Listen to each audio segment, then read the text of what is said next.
Hello friends, welcome to one more video of CS Tech and Fun. In this video, we will see the key differences between JDK, JRE and JVM. What is JDK? JDK is mainly used to develop Java applications. It contains tools, libraries and executables which can compile your Java program. It can also debug and at the end it can execute the Java program. Of course, JDK is platform specific and JDK internally contains JRE, which means if you have JDK in your system, you can run Java programs. So that leads us to the next, which is JRE.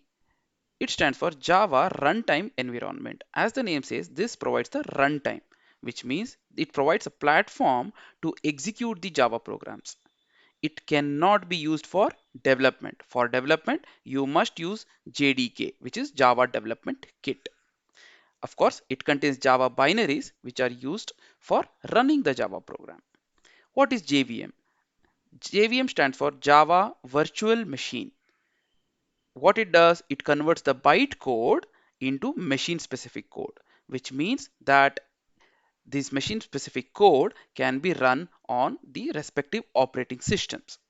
Of course, it is also platform dependent and it helps in memory management, garbage collections, and many other internal processes or the features of Java. Overall, Java is platform independent. Together, the JDK can be platform specific, right? Which means that it can be a separate one for Windows, a different one for Mac, and a different one for Linux. However, Java program once run using a specific JDK can run on any other operating system. This leads us to the feature where we can say Java is platform independent.